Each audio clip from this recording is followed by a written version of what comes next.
presentation. I just want to say how super fun the pre-lunch assignment was, right? I really enjoyed it, and all of us here can be very comfortable that one day we can run a city, and if anyone's running a mayoral campaign, this is the way to create policy and have fun. I also met 5 new friends, so I accomplished what we set out to do earlier, so thank you. I know there will be more to come. We had an amazing time. We cross-fanned each other. I think that is the expression we came up with, which was a really, really excellent session. I wanted to ask you here, we all came up with these great presentations, but who actually read it? Who read what we submitted properly? So, right? No one. Will you raise your hand? No one. Right. You did. You did. Oh, yeah. All right. Well, I think that lends itself to the human piece and the critical thinking piece that we all didn't do but went for the lunch instead.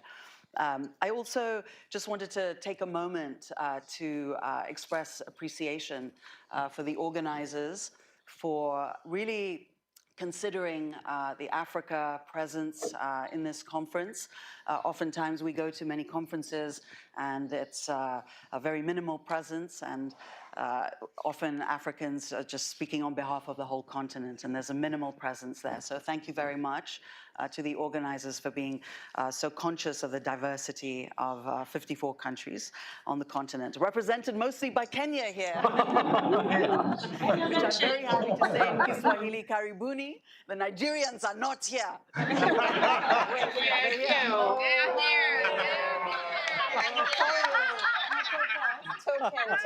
Token. I'm the type of No force. Sorry, no wahala. Naijas will say. Sorry. Thank you. They're so busy arguing with Ghana over who has the best as the Kenyans are innovating. Sorry. Ouch.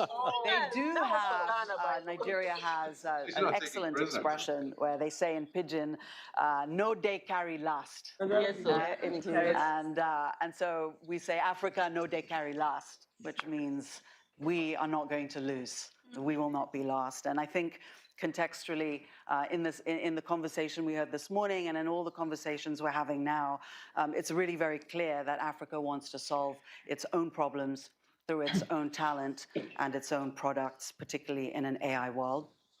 Real quick, my background is storytelling. I've always believed the most important person in Africa is the storyteller, because it's the storyteller that shapes the values and the ideas and the vision of our time.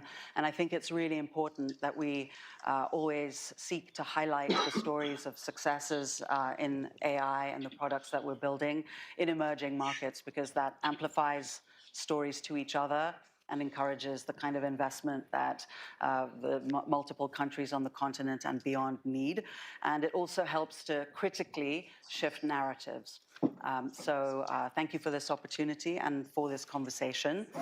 I thought that I would just reset some of the conversation that we had this morning, because it really speaks to what the panelists will address.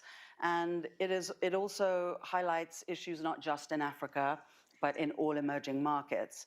I recently hosted a conversation in Rwanda on the future of AI and Africa.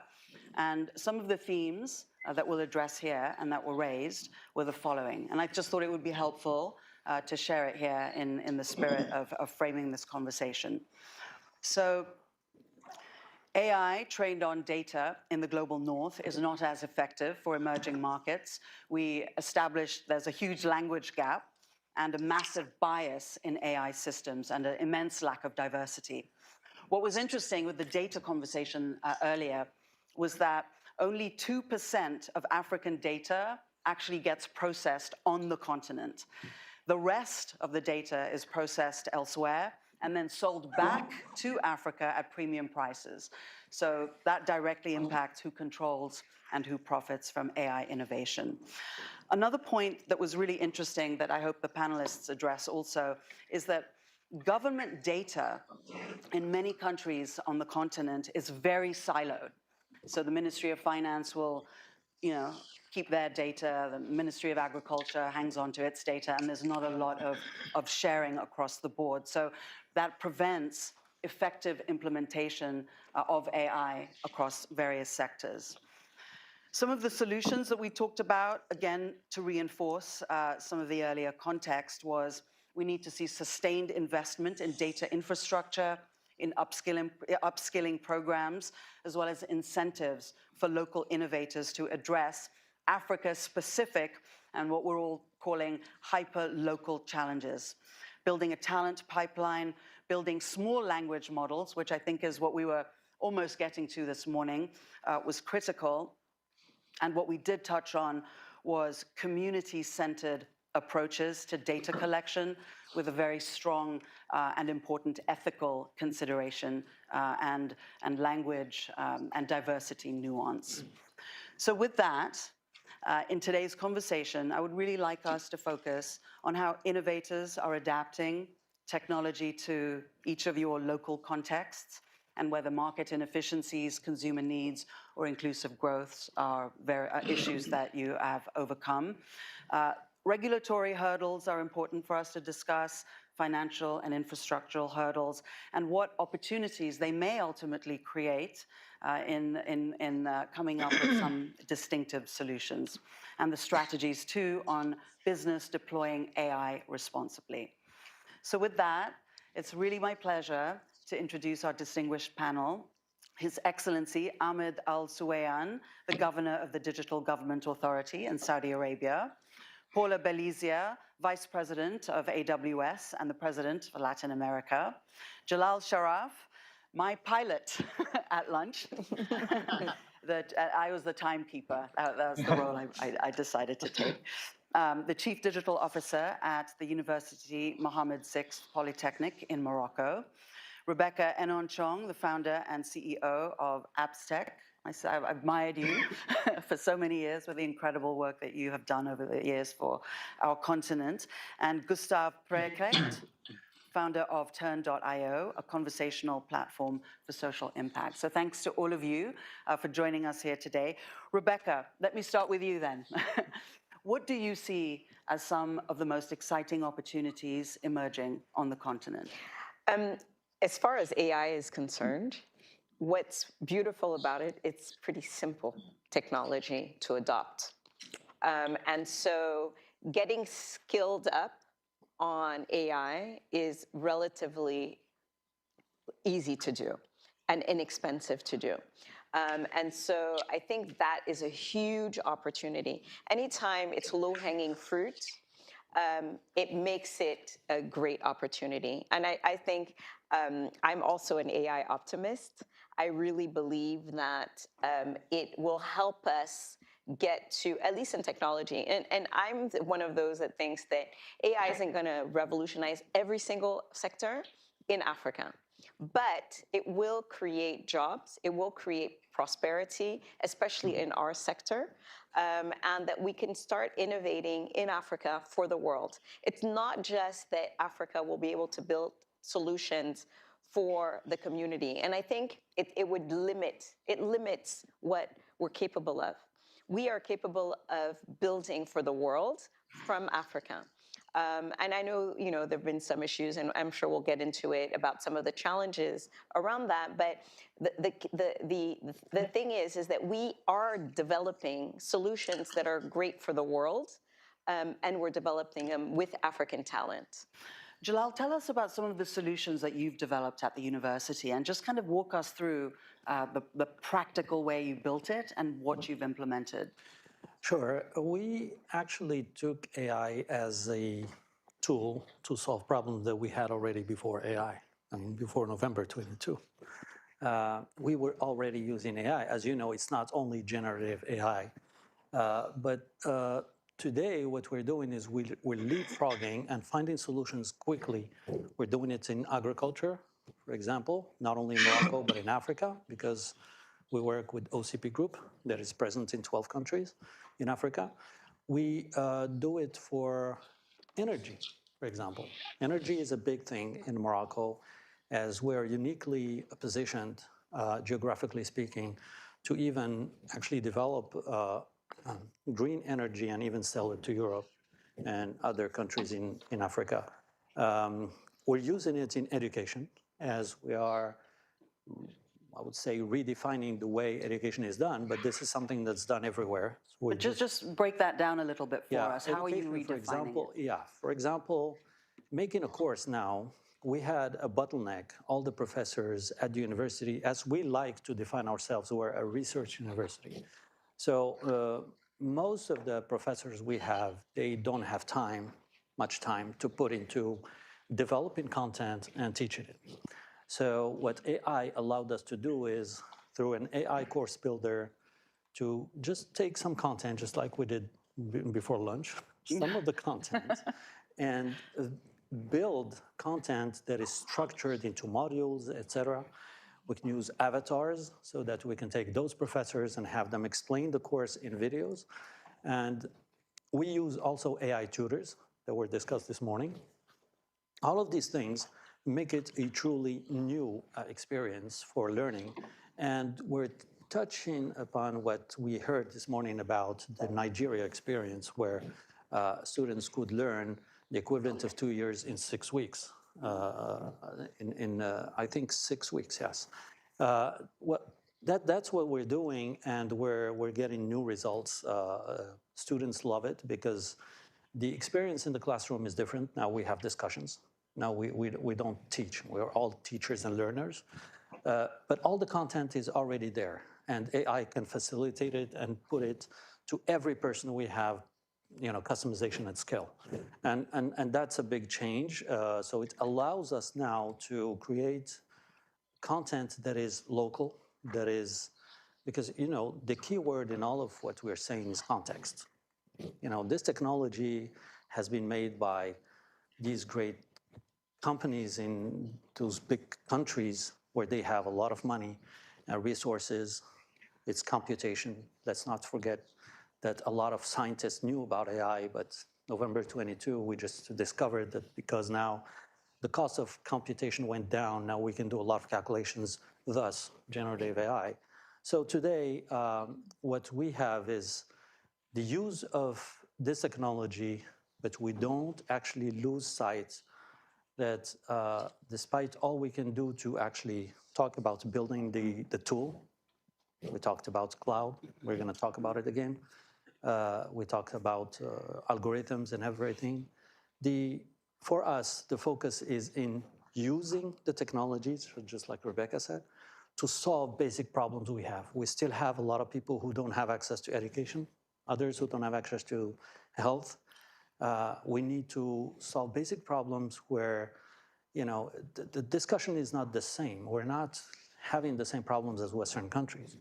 So. And on that point, and by the way, when you say context really matters, I'm always reminded of a media expression, content is king, but now we say context is queen.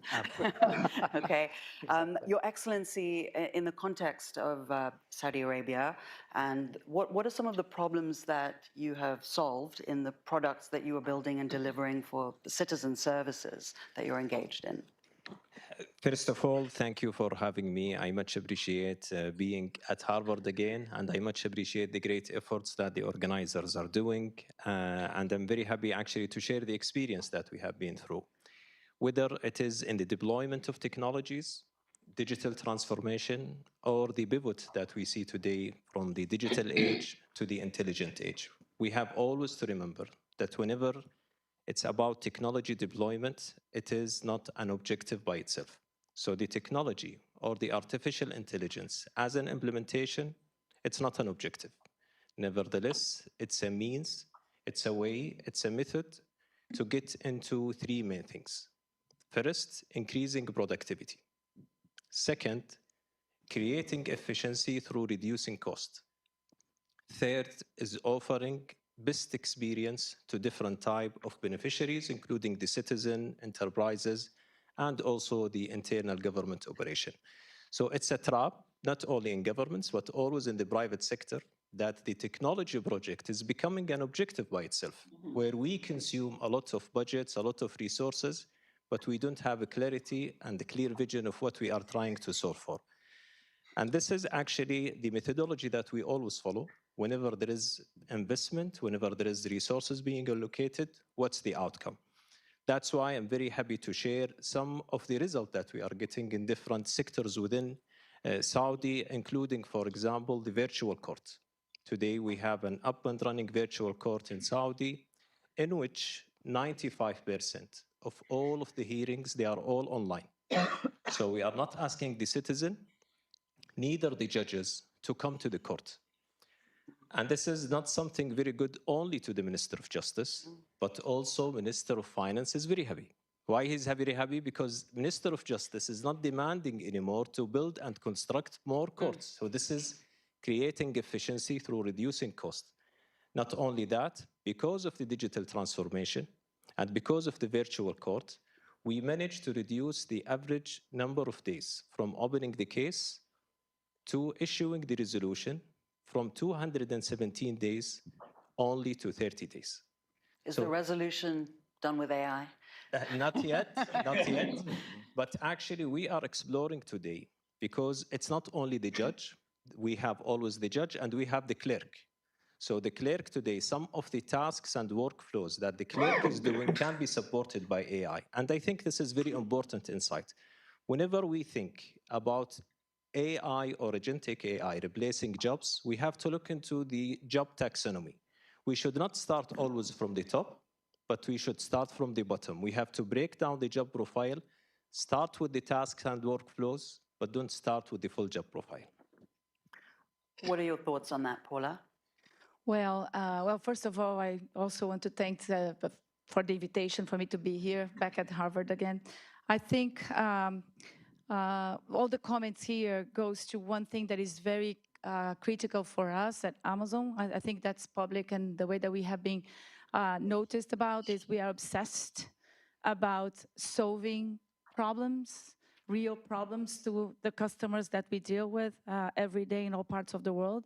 And what we are actually seeing is that those problems are being able to be solved through AI, the AI technology, because we also had some companies like us investing on super, infrastructure, scalable data centers and regions to be able to process all this data in high quality in all kinds of countries in the world. So I think today we have the opportunity to be seeing solutions and ideas and innovation like that because we were able to deploy this infrastructure as well.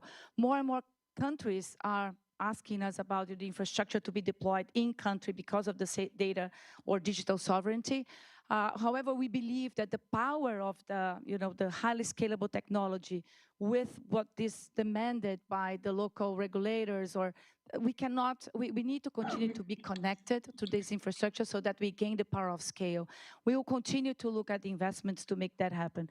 What I like you mentioned, I love telling stories, and I have the privilege to be seated in a position where I am seeing those innovations happening in all industries and in countries like in Latin America. We were talking about Saudi Arabia, but we actually see those kind of cases happening already at scale in some different industries. Let me give you an example, a different one in a different industry. But if you think about what is happening in financial services today, right, in digital payments, what happened in India, what is happening in Brazil with PIX, how many people are being included in financial systems. This has to do with the power of digitalization.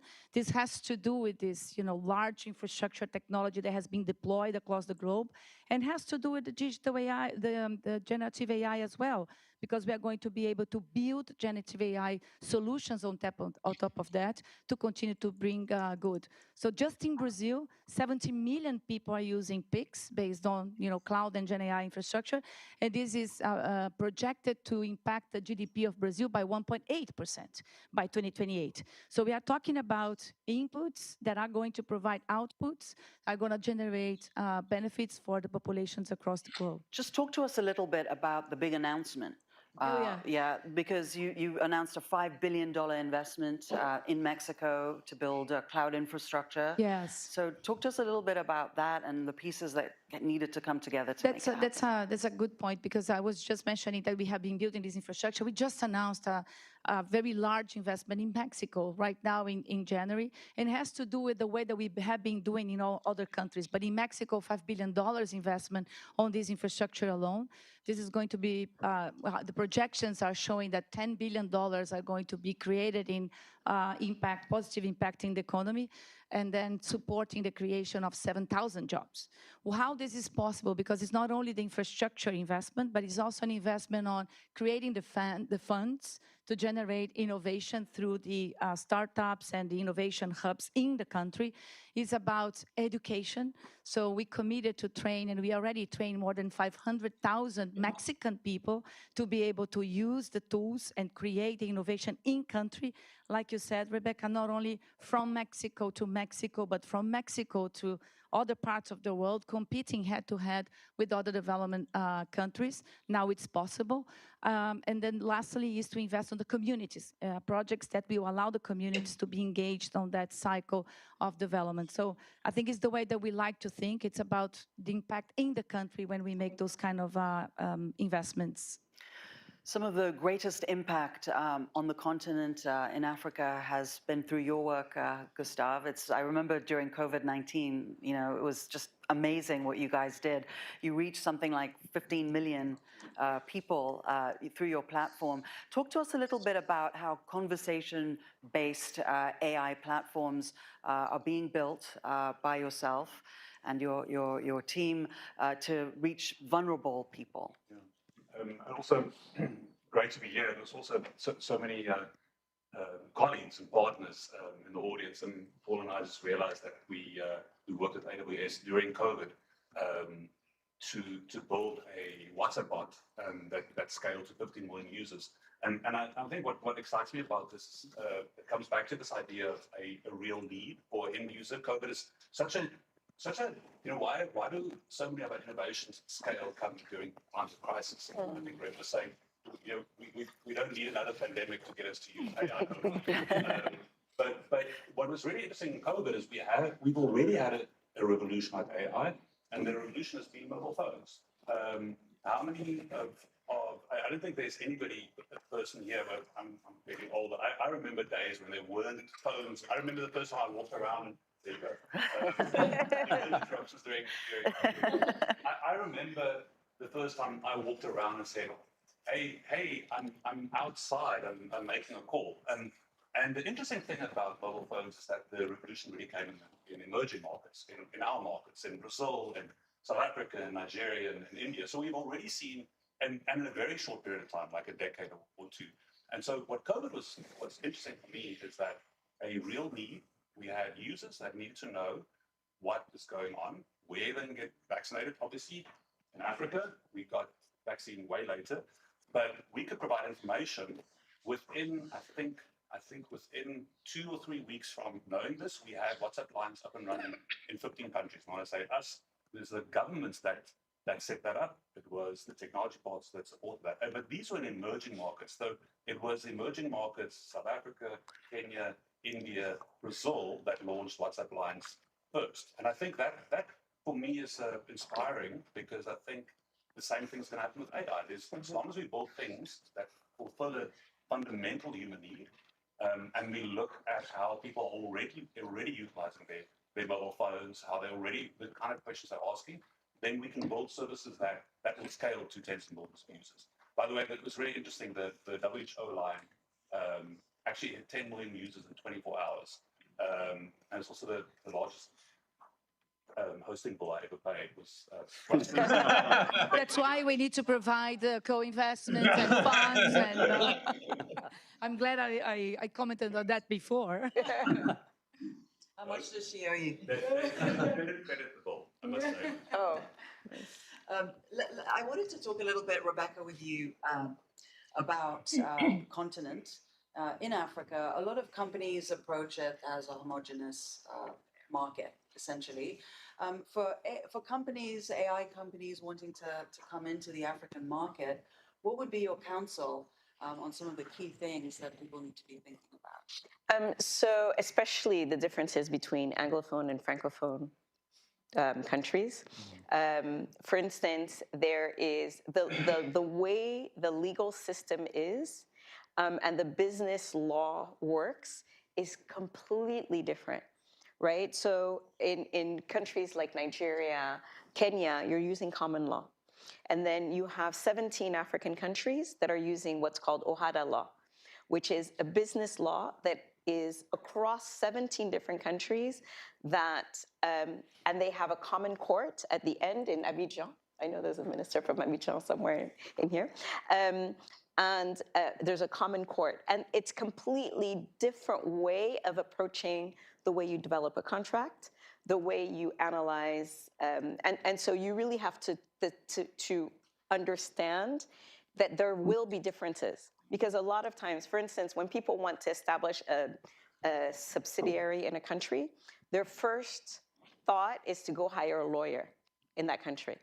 Whereas in many of our countries, it's not a lawyer, it's a notaire. So the lawyer will take your money, but they really can't do much more than take your money and tell you what notaire to go to. So there are really like a lot of those legal differences for businesses. And so what we've done is we're actually not trying, we are building a platform, it's an AI platform, using OHADA law. So we're having to create the data sets because they don't exist. So that small businesses and startups can auto-generate contracts that are OHADA law compliant. It doesn't exist, right? And so those are the types of, I'd say, opportunities. And then eventually that will pull through, and because we'll have all the data and we'll have all the contracts and we'll have all the jurisprudence in our data sets, we can then start to look at conflict resolution or dispute resolution between businesses and see how AI can build arbitration, right? And support an arbitration case, maybe not all the way through the end, but we know how expensive it is to go to arbitration because it's private justice. And so those are the types of things that we're doing. And we're doing it as a business. We're a company. And one of the things I was thinking about earlier when I said, we're building from Africa for the world, was the fact that in many of our African countries, not all of them, we have Morocco here present, and South Africa is a little bit different. But many, we have governments. What do you mean? No, we have. Well, I mean that don't fit into this category. Okay.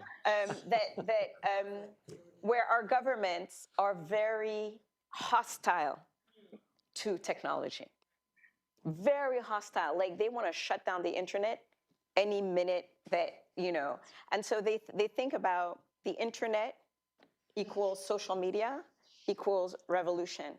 So if you limit this, then you're going to limit any possibility for revolution. And anything that they can't completely control, something like AI, I have not had a conversation with a government official in my country, which is Cameroon, where they're not attacking it. Like the first thing, they'll talk about sovereignty and all those other issues, but it's not really about that. It's about control. And so in an environment where we are in a very hostile, we as tech entrepreneurs are in a very hostile environment, what do? We're entrepreneurs first, right? We find solutions, and those solutions are to look outward for a market. And so we're not going to let ourselves fall behind on AI because our government is not there for us. And so we are finding solutions, and we are building solutions from the continent, for the continent and beyond, despite the hostile environment that we're in.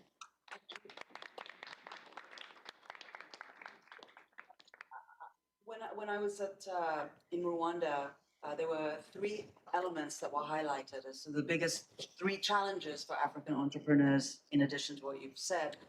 One was it was easier to register a company in Delaware than on the continent itself. The second was it was very hard to get IP or any kind of patent work on the continent because it wasn't there, and the registration had to happen outside of Africa. And the third was any kind of cross-border trade or business was a challenge because of different tax regimes And different currencies. regulatory bodies and different currencies. So as you're building this platform or in your own considerations, how are you thinking through some of those things as you build this platform? And so we're actually doing it in partnership with AfroLabs. So AfroLabs is a network of innovation hubs across the African continent. AfroLabs is present in 53 countries, 200 cities, and supports a community of almost 2 million entrepreneurs. And so we're deploying the solution through the AfroLabs innovation hubs, which means that A, they're digital friendly, and they can then adapt to the local context. So they can help us and support us in deploying the solution cross-border. And so working with organizations like AfroLabs is one solution to try to bridge that divide. Now, with the AFCFTA, which is the free trade area. Yeah, right. Sorry. I mean, the reality is terrible. But the idea is to help cross-border payments, especially cross-currency payments, and make that easier. I noticed that today or yesterday they announced that payments from Nigeria to other countries were being simplified, so that you wouldn't have to do the KYC all over again, which are some of the problems that we have as a continent. But I think that the number one problem for entrepreneurs and digital entrepreneurship in Africa is government. The number two problem is government. The number three problem is government. We solve that problem, and you will see that we have so much talent. There is so much innovation. We can do so much with so little that we will revolutionize digital innovation across the world if we have the opportunity to do so. And in Saudi Arabia, the solution, there are three. One is government. Third is government. So maybe Exactly. And this is where we convince you. So maybe let me talk about the internet in the beginning, about the public services before talking about the entrepreneurs. 97% of the public services today in Saudi, they are online. So we are much leveraging the internet. Can you talk to the rest of our leaders? Because But maybe let us talk about the entrepreneurs in particular, and maybe the point that you mentioned. We have always to remember that governments, they are not only policy makers, but they are market developer as well.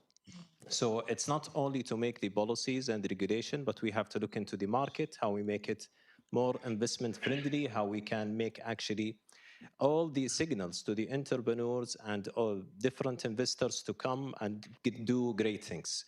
So maybe three main actually items that I would like to emphasize on. First, making policies and strategic direction that will not have any uncertainty for investors and entrepreneurs to come and do great business. Second, there must be some financial levers as well.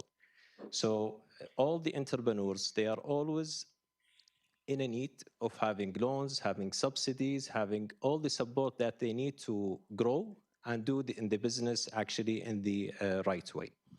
Last but not least is actually availing data. How the data can be one of the major assets that entrepreneurs can use in order to do their great businesses.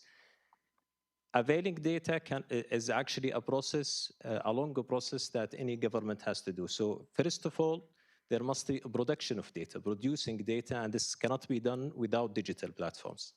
Second is a classification. And I think the main challenge that most of the governments are having is with the classification. They have the data, but there is no classification. And accordingly, they have a challenge in the third process, how they can publish and share the data so that the entrepreneurs, they can make use of. So open data is a key element for entrepreneurs to be used in order to do apps, in order to do great businesses. And we have seen in Saudi different examples in different sectors. We have seen them in fintech, and one of the examples we have a unicorn in fintech called Tamara, which they have a model of actually buy now and pay later, which was really amazing, and we are very happy to see them as one of the unicorn. We have others also in health tech and also in real estate. So the role of the government, I agree, is very crucial to support the entrepreneur business. Say, may I just add to the Latin America perspective, because I'm finding super interest that we have the diversity of the emerging markets here. I just wanted to say we have many challenges across the continent, the region in Latin America. But I think has been more and more clear that this innovation, this revolution that is happening in Gen AI is unstoppable, to the point that some of the countries like Chile, for example, they do have a national center for digital services and artificial intelligence. They are working on a local model, right, that respects and inputs the local culture and the local data, being worked with 60 experts across Latin America to make sure that all the countries in the region can work with that model for different purposes. So this is happening as we speak and could be something that is going to be different for entrepreneurs moving forward. Brazil just announced $4 billion, Brazilian government just announced $4 billion in investments only for Gen AI, which will include infrastructure and generative AI investments only.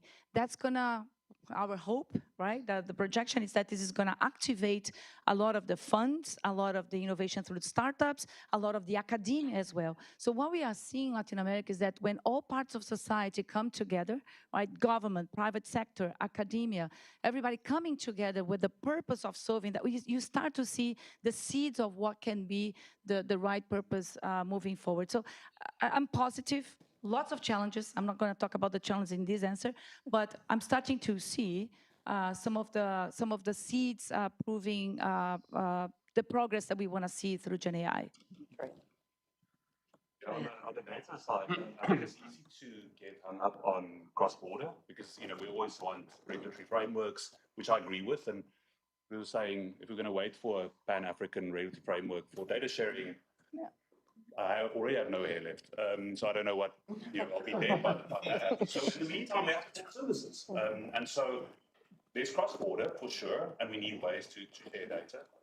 There's also public and private sector. If a mom goes to a private sector facility or to a public sector facility, she's going to go for her ultrasound at a private sector, and she's going to a public sector for the delivery. How are we going to share that data? So it's cross-border, it's public and private sector, and then, as you pointed out, it's also within government. We have ministries of health, we have ministries of social protection. Guess what? It's the same moms who have babies who also need social protection. Do we think we can get these ministries to talk to each other? So I think the answer to that is in the end to have the patient or the end user own their own data. Because I think if we have a framework, and by the way, we have laws in Latin America and Africa that protect data for the end user, but we don't really enable them. We don't. So can you really, if you're a patient in South Africa or in Brazil or in India, go to your public, have any of you taken an X-ray somewhere and tried to get the X-ray from your radiologist? It's really hard. Believe me, they want to burn a CD wrong. I don't really know what to do. But it is your data, and I think if we could have the data belong to the patient or to the end user, then that patient can take it to another ministry, can potentially take it to another government as well. Or in cloud hosting. So I do think there's an answer there that we can, and I think emerging markets are leading the way there because we're seeing already that patients are using these services and using AI services across all those boundaries. In any case, we have EMRs. If you go to a clinic, guess what's the EMR? It's the doctor and the nurses sharing data on a WhatsApp group. Guess what? That's an EMR, but it works. And so I'd rather work and look at what people are doing and solving and then using AI to extract that information. Jalal, how do you break those silos that we're talking about? And when we're talking about open data, there's a lot of data on the continent, but it's unstructured, and there's data sovereignty issues and debates. So how do you see that in Morocco and what in the world? Well, seriously, I think that we have to emphasize something. You have mentioned 2% of the data that was used actually to train the models was in Africa, just 2%. Africa is, I think, 2% of the world economy as well. So we don't have, I mean, let's be clear, we don't have as a continent the means to develop these technologies with this money. We don't have. What we have is great people who are hungry to find solutions. And as DeepSeek showed us, necessity is the mother of invention. So I think that if you look in Africa, a lot of very smart people, out of the will to find solutions, sometimes survival mode, they're looking for solutions despite all the problems that they have. So the best thing we can do is, and I join Rebecca on this, is get out of the way of the private sector generally. I mean, in all countries of Africa. If they have to agree on something, that should be it. Because that invisible hand is going to structure the data. Just leave it. If you want to use the technology to solve the problems we have in Africa, you have to take these technologies that are developed elsewhere.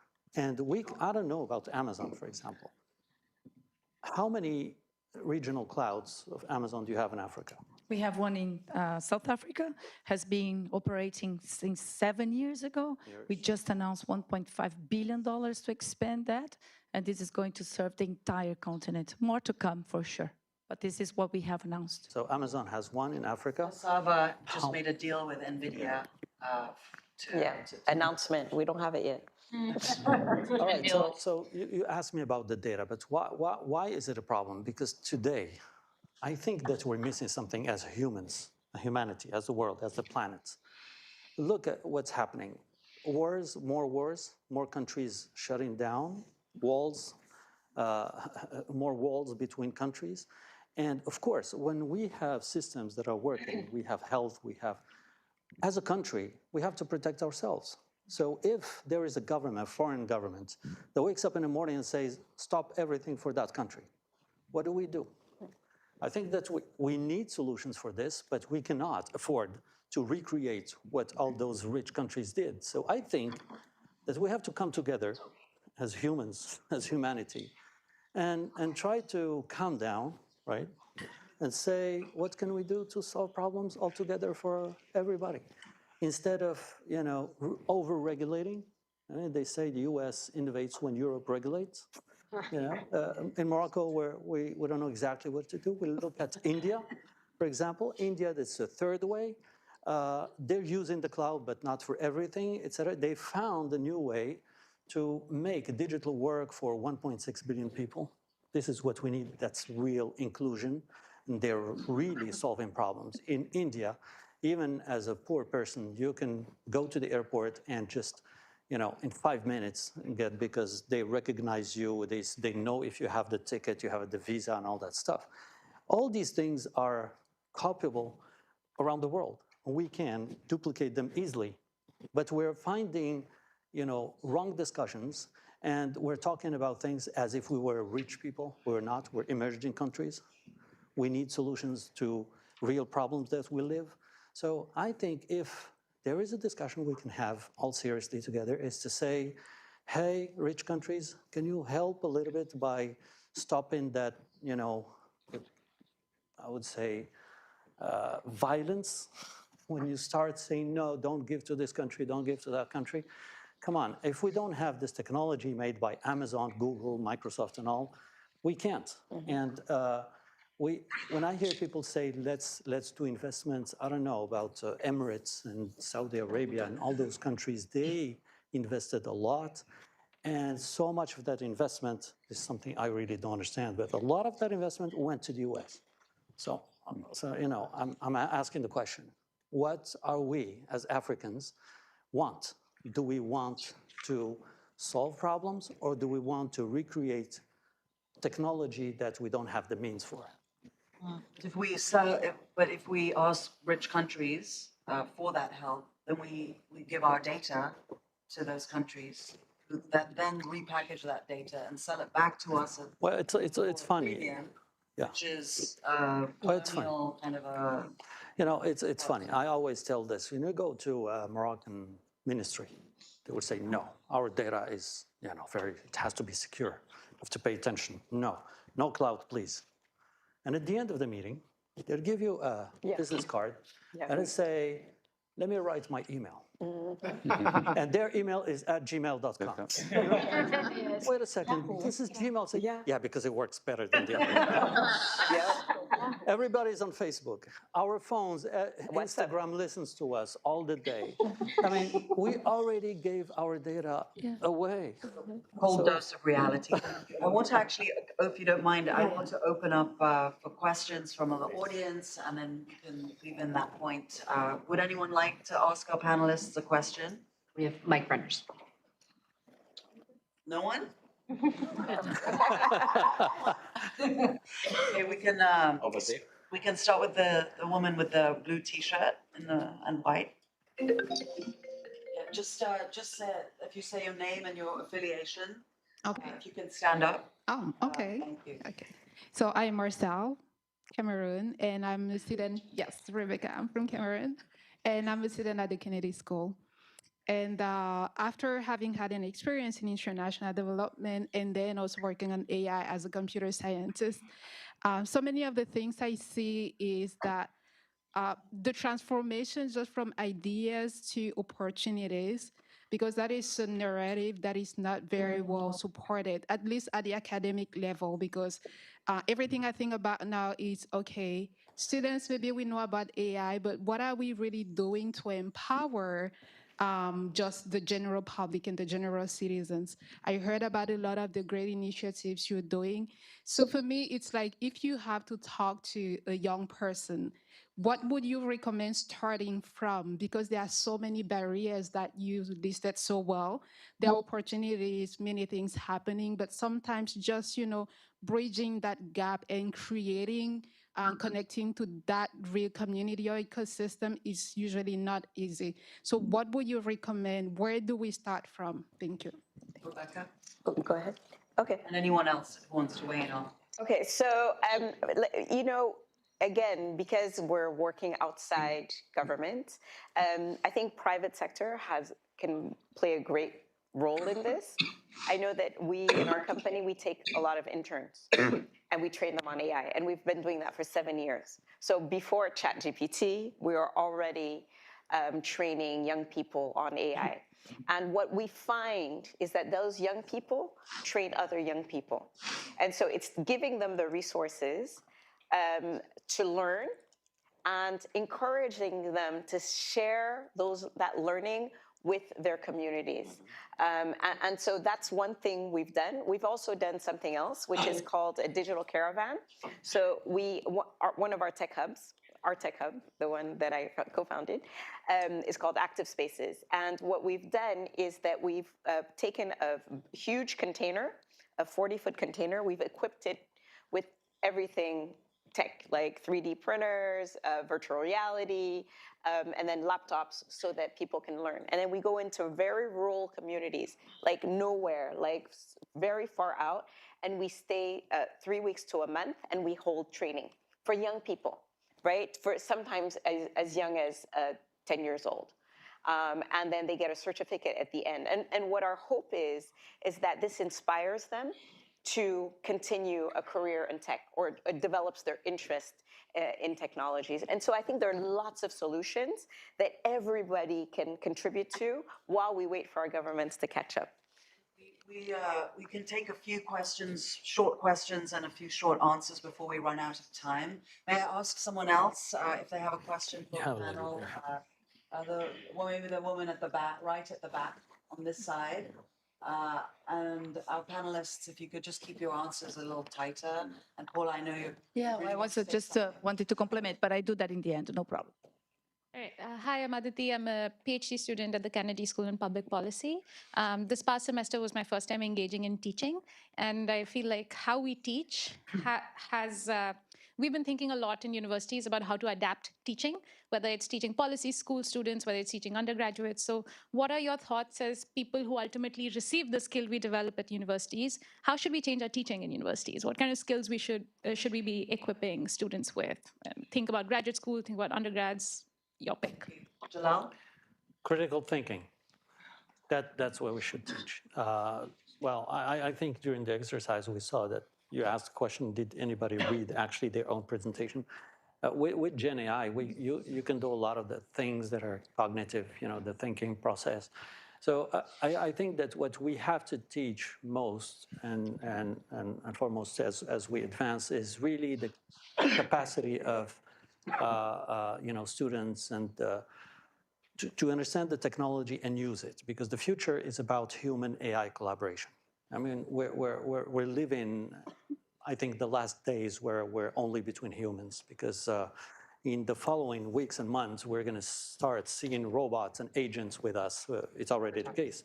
But if you, as a human, get it that you take agents and you actually make them work together or with other humans, you win, because it's the use of the technology that is really has value. It's not knowing exactly how it works and all that stuff. There are experts, but how do you blend all of these perspectives, these technologies, and these stories to make sense of the world? And this is something that we need to teach our students. That's critical thinking. That's the capacity to step back and say, what does that mean? Knowing how to code, everybody was saying you need to know how to code. Now everybody knows that a lot of big techs are laying off people because they can, with three-person teams, they can make huge projects, et cetera, because of AI. So I think what I think is what will stay a human capability is to step back, and to rethink things each time, because the question we're going to ask basic questions again and again. Could I take another question from the gentleman there with the back with the colorblind? Hi, my name is Kailash. I am a dual degree student doing MPIT at Kennedy School and MBA at MIT. My background is in computer science, and I've worked across different settings. Something I was curious about is a lot of the current AI systems are built on the data in the internet that was contributed mostly from the global north, right? Because of language and those elements. The data ecosystem in emerging economies is yet not captured by the current AI systems to localize it to that context. So as much as investing in the infrastructure, are you all also seeing a lot of extra investment into the local context of the data for those emerging economies? Ahmed and then Paula. Yeah, sure. First of all, indeed, data is the fuel of AI. So you cannot have data, you cannot have AI if you don't have a structured, cleansed data that is available for use. Nevertheless, not for every artificial intelligence use case, you need to have a large language model. So it depends on the use case. So there must be actually different layers of making sure that you have the required infrastructure, the required also large language models, the layer of applications, and the layer of agentic AI to make sure that it can be saved in the right way. It's not also the policy making of how the data should be produced, but also having a sort of compliance, following up not only with the government agencies, but also with the private sector to make sure that the data is well structured and cleansed and ready to be used by different AI use cases. Yeah, if I may. So as I mentioned before, we are starting to see some governments making some local development of large language models, like the Chile example that I was mentioning. We also, pinging back on the previous answer, we also see that LLMs, the large language models, are not the only solution. We are seeing the small models playing a huge role, coming from the large ones to the small ones, so that you can reduce cost and still customize data sets for the local needs. And there is also the role of the startups. The startups are the ones that are going to ping back on the big and large models that are available everywhere and customize to the local needs, and building local applications that are going to develop local needs and solutions. So I don't think it's a one single solution, but if you think about those three, you can accelerate the development of the data sets locally that will make a difference.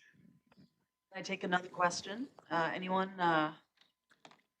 We'll have this gentleman in the front here. Yeah, a lady there. Just in the, right here. Thanks. Great. Good afternoon. Thank you, everyone, for this excellent discussion. From what I'm hearing, in Saudi Arabia, His Excellency describes a government that's very catalytic to participation and growth and value creation in the AI ecosystem. And similarly, what I hear from Paula is various Latin American countries, Chile and Brazil were given examples, value creating in the AI ecosystem. But when I listen to Gustav, Rebecca, and Jalal, I'm hearing going around governments, going over governments, seeing the inefficiency of governments. And I'm just wondering, we're coming out of an era of the last 80 years in which Africa was peripheral and marginalized in the global trade environment of post-World War II. And I'm wondering if we're about to enter a new era in which, again, Africa is going to be marginalized because we're not catalytic, we're not investing in value creation in this space. And if that's not the case, are there capital light models that Africa can participate in? Saudi Arabia is investing capital heavy. Latin America is investing capital heavy.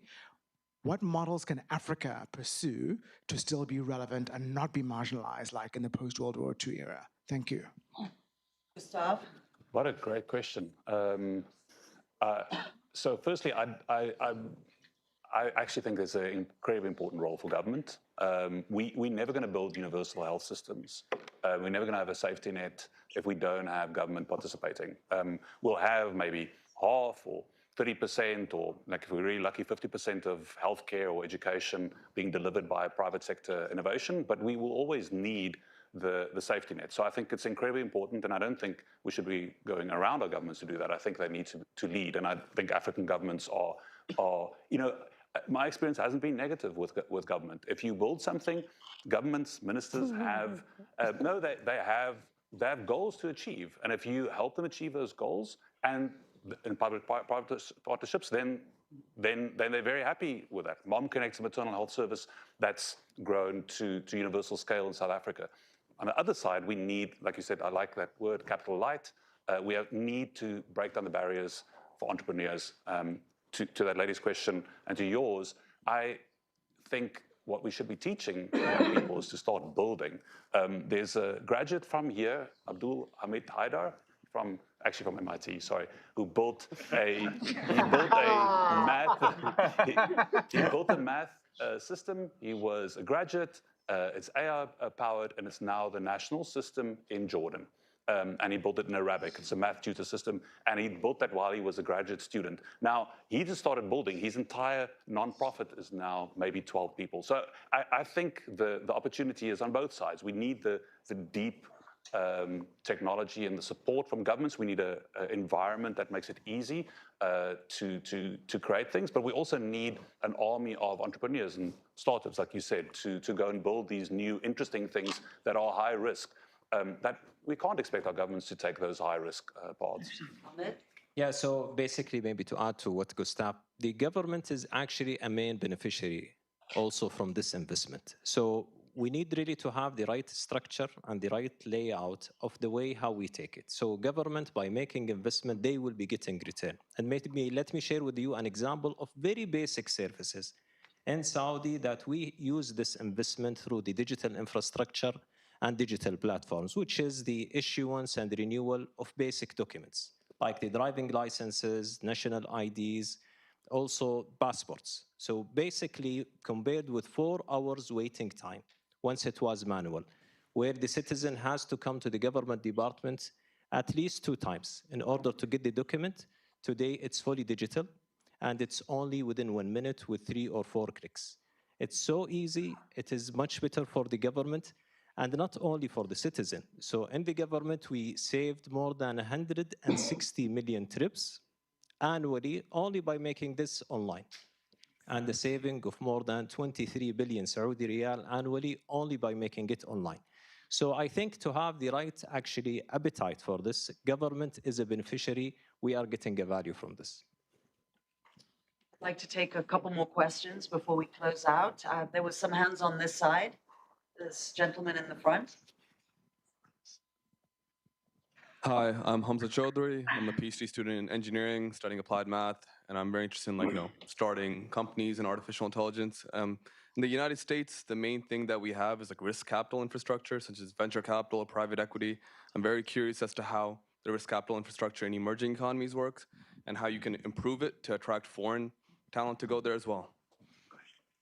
Stop, Rebecca. Not good enough. I mean, that's the short answer. So I think that if we wanted to talk about the enabling environment, we need to make it much easier for entrepreneurs to be able to build their businesses. The regulation, I think, is a good thing if it enables.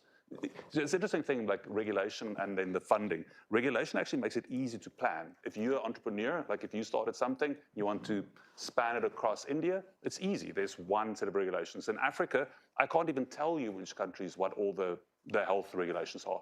So we need that to make it easier, and we need way better funding mechanisms. So most of the international funding, the return obviously needs to be in US dollars. And if anybody's looked at what's happened to the South African rand, the naira, our currencies are in the trash can at the moment. You know, this is what happens when, what was the saying yesterday when the elephants make love, the grass suffers. And so I think the challenges we took funding, international funding, we have to, and we are a global South organization, we need to return in US dollars, even though most of the activity that we have is denominated in local currencies. That's a huge issue. Like the way that these capital structures are set up for entrepreneurs, I think that's a very interesting conversation. Most of the pitching that you do to global VCs are kind of predicated on this model that's really, really hard to show a return, especially a return in the global South where they're really, really challenging business models. So I don't know if that was a positive answer. If I could quickly add to that. So what we believe is that more local capital, right? And so we created an organization in 2014, 2015 called ABAN, African Business Angels Network, to promote early stage investors from local investors to local startups. And it's expanded. We started out with 5 networks. We now have 60 networks in ABAN. There's a yearly conference in Cape Town called the Africa Early Stage Investor Summit. So really more localized capital. There are 2 reasons for that. It's not just that, foreign currency issues and things like that, but the investors better understand the context and the local context and are better able to support the startup through networking, through advice, and then and as we have success stories, as we have exits, those local investors that get the capital then reinvest it. We saw, for instance, in Nigeria, we had the Paystack story where we had some investors, local angel investors, that made a 200x. So they invested $5,000, were able to make $2 million, took that $2 million, created a fund, and are investing in more startups.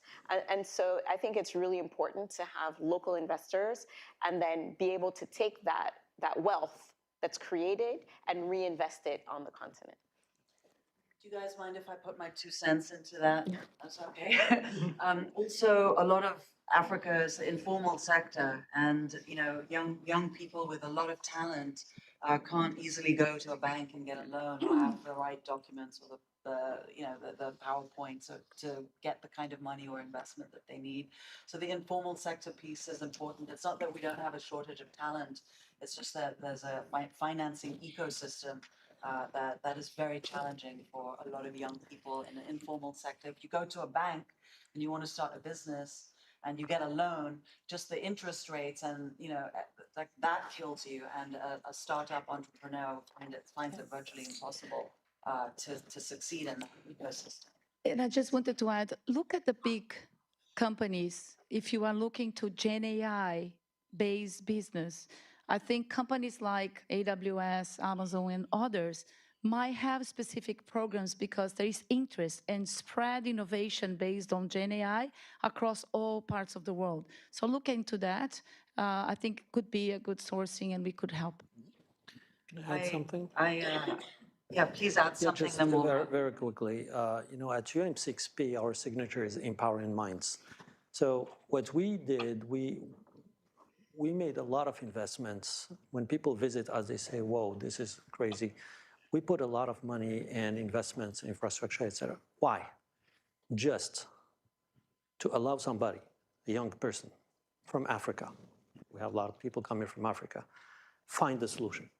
And from time to time, somebody who doesn't know about all the problems that we're talking about, they just look for the solution and they find something. And that's what we need to do. I think Africa needs to believe in itself, because what we have today is the potential.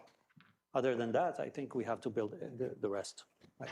We're almost out of time, so unfortunately I can't take any more questions. I apologize to the back there. I'd like the panelists just to offer a final thought for all of us to take away for the day. Let's start with you, Gustav. Just really excited to see in the next couple of years, every single person in the world will have a mobile phone. We're almost there. And hopefully the people in this room will be building the policies and the startups that will make it possible for each of those people in the world to have access to affordable, universal healthcare and education. So let's make it happen. Paula? Yeah, really quick. I think those kind of discussions, if they can be multiplied by 1,000 in all parts of the world, because today we discussed some of the blockers, but we came up with, such a perspective about how to solve some of them. If we can have thousands of these, in the next, very short term, so that we can enable. And then I just wanted to recall some of the words from yesterday. I think was the dean that was mentioning that we have a gap between the exponential growth of technology versus the linear growth of application of this technology. We need to be able to close that gap. And that gap is not going to be solved by governments alone, private sector alone, or startups alone. It's going to take a village. It's going to take everybody together to solve. And I believe it's possible, and I'm optimistic about that. Thanks for the discussion. Rebecca? Oh, wow. So I'm also optimistic, as most entrepreneurs, stupidly optimistic sometimes. But I really believe that we're not going to be left behind as a continent. It's not going to happen. Despite all the hurdles we have to overcome, I believe AI is such a great opportunity, and it will help us propel to the next level. Well, as we're talking about AI and Africa, I really think that one of the ways to unlock this technology for Africa is to accelerate adoption. That's why I'm actually calling upon everybody in this room and anybody watching. We're launching Africa 100, which is the project of training 100 million Africans with demonstrated impact. You're welcome, Amazon. Want to participate? No, we're training 29 million people already, so we are eager to bring back. So I think that's what's going to help us do what Rebecca has just mentioned. So I much believe, not only for emerging economies, but for the world, that we need much of courage and we need much of wisdom in order to make the best actually returns of different technologies, including the AI. Not only innovation and not only regulation, but innovated regulation. Thank you. Thank you very much. I want to say asante sana. Thank you in Kiswahili. Thank you. King James Bible. King James Version. Thank you, guys. Please give a very warm. Thank you. Thank you. I just want to say thank you so much, Zane, for excellent moderation. You guys, a lot of conversations. I've heard a lot of clapping, sighs, reactions from the